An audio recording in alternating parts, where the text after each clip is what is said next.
Ram Narayan Ram. Nous savons tous très bien que le ciel a créé la nature, a donné naissance à l'univers, et que tout, y compris nous-mêmes, en est issu.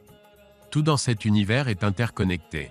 C'est grâce à ces connexions que nous tirons de l'énergie, éveillons notre conscience et développons notre sagesse. Quelles que soient les actions d'un être humain, bonnes ou mauvaises, notre sagesse intérieure nous guide. La sagesse qui réside en nous est notre esprit, et elle nous informe de tout. Chaque fois que nous faisons quelque chose de mal, notre sagesse nous avertit que cette action est incorrecte et ne devrait pas être réalisée.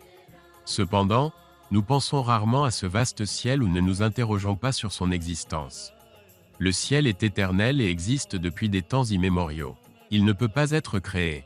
Il a toujours existé, existe encore, et existera toujours. Le ciel lui-même est Dieu, Allah, l'Omnipotent. Le ciel est tout et tout-puissant. Il a exprimé le désir de coexister avec la création et de se voir sous plusieurs formes. Pour réaliser ce désir, il a donné naissance à l'univers. Dans l'immensité de l'espace, il existe d'innombrables étoiles, soleils et constellations. Un être humain vivant sur Terre peut-il les compter? C'est une tâche impossible. Quelle est la profondeur, la largeur ou la vastitude de l'espace? Quelqu'un peut-il la mesurer? Nous ne pouvons que l'estimer. La compter ou la mesurer est au-delà de nos capacités. Toutes ces innombrables étoiles, planètes et constellations qui ont émergé ont été créées dans le ciel. Aucun humain ne les a créées. Le ciel est le livre éternel et originel des Védas. C'est la véritable écriture, non fabriquée par l'homme.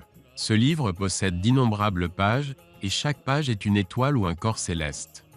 Dans chaque planète ou étoile, les 5 éléments Panchabhuta sont présents. Ces corps célestes ont été formés à partir des 5 éléments, qui incluent l'eau, l'énergie, l'air, et bien plus encore.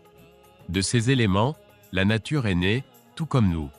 C'est grâce à leur énergie que notre esprit, notre intellect et notre conscience se sont formés. Cette sagesse et cette conscience nous guident pour vivre notre vie de manière juste. Notre sagesse nous alerte lorsque nous sommes sur le point de commettre des actes répréhensibles. Elle ne nous aide pas seulement à différencier le bien du mal, mais contribue également à notre développement global. Une personne peut surmonter tous les obstacles, problèmes, peurs et angoisses si elle se comprend elle-même et se connecte à la nature.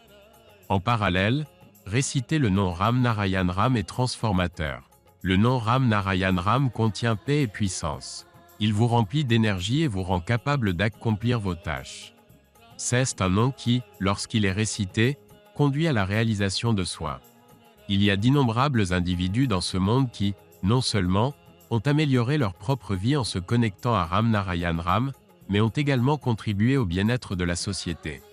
Le nom Ram Narayan Ram détient un pouvoir immense qui englobe l'univers entier. Lorsque vous vous connectez à ce nom, vous réalisez comment les difficultés de la vie s'estompent progressivement et comment la vérité et le bonheur deviennent une partie intégrante de votre vie. La vie ne peut devenir significative simplement en réfléchissant ou en restant inactif. Elle prend un sens à travers l'action et en se connectant au nom Ram Narayan Ram.